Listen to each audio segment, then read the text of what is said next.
that there's not that many applications. I would assume that it's because it tends to be easier for Algerians to go to French-speaking countries to work than it is to go to an English-speaking country. So you think that the Algerians aren't really interested to immigrate to the United States of America? Well, like I said, numbers are increasing, and of people that want to travel to the United States and study in the United States. And studying in the United States is a very good way of laying the foundation for qualifying for a work visa later on. As these numbers continue to increase, I think that we will see the number of people wanting to go work in the United States also increase.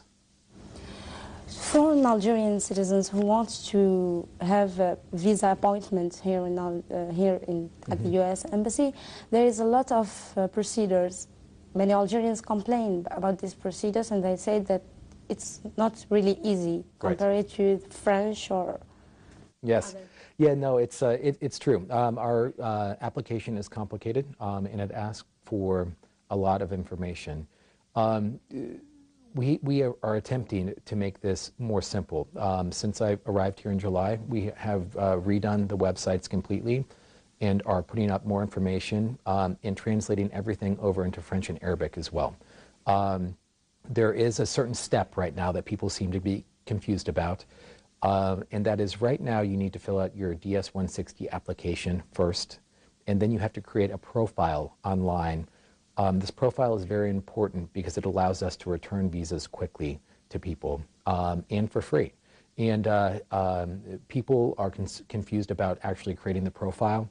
I just would like to point everybody to the website because there is a helpline there that's open 7 days a week for 12 hours per day in French, Arabic, and in English. And they will walk you through the steps if you're having problems. Sir, could you give us or tell us the difference between the immigrant visa and the lottery, green card lottery? Of course. Immigrant visas are given based on family ties and family reunification with somebody already living in the United States. Basically, this means that you have to have a relative in one of several different categories that is a U.S. citizen normally, and that relative will sponsor you with the Department of Homeland Security to receive a visa. Once the sponsorship goes through, then you will be contacted by the embassy on this side at the end of the process for an interview to immigrate to the United States.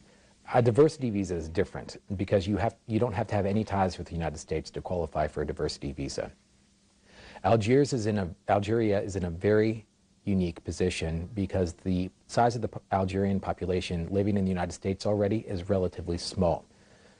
Because of that, Algeria receives a relatively large amount of the 50,000 diversity visas that are available each year, given the size of its population. Many countries do not. I'll give you the example of Pakistan. Pakistan has a very large Pakistani community already living in the United States. Because of this, they receive no diversity visas each year. A diversity visa to qualify for, you have to go to either the Department of State's website or to the our website here at the embassy, which is algiers.usembassy.gov, and you need to apply online and just register for the lottery. If your name is picked, you will be contacted and you will be scheduled for an interview for the diversity visa. To qualify for that, you need to have a university degree or 3 years or more of work experience, and that's basically it. So it's a very easy visa to get if you want to go live and work in the United States. The only catch is, once you get the visa, you have 6 months to go.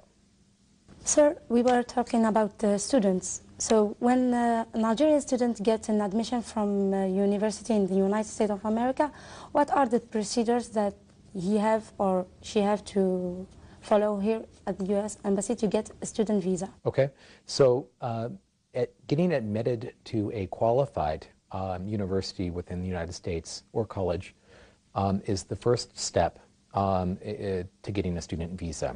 Once you get into that university, the university will create a form which is called a SEVIS form. Basically, it's the way the U.S. government tracks who's a qualified student and who isn't. There's a fee that goes along with that form that has to be paid as well. It's anywhere between $160 and $220, depending on the program that you get into.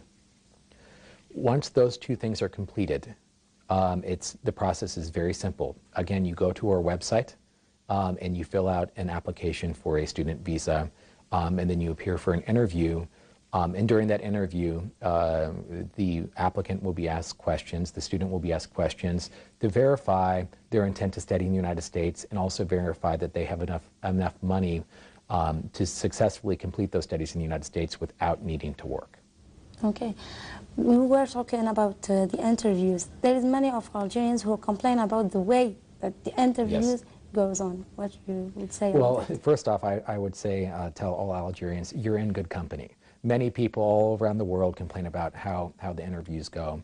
And the United States is known for having some of the most rigorous interviews out of any of the visa processes that any country runs.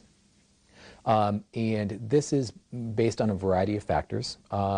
We interview because of security reasons. We interview because we see it as the most effective way to actually ascertain a person's qualifications to go to the United States. And we interview everybody fairly. The only people we don't interview are people going on official government travel. So it doesn't matter your social status or anything. Everyone gets treated the same, and everyone gets interviewed. This can irritate some people because some people don't like it when they're asked personal questions. Maybe it's culturally not accepted. Some people feel that they should be given more time to explain their situations. And what is the time of the interview? It depends. It depends. It depends on how the application is filled out itself, the reasons that the person or people are going to the United States, and then if the person has other factors that come into play. Normally, interviews last anywhere between 20 seconds and about 3 minutes. The average is about 90 seconds, and that's because there's a room full of other people that we have to get to as well. So I know there's frustration. I would say the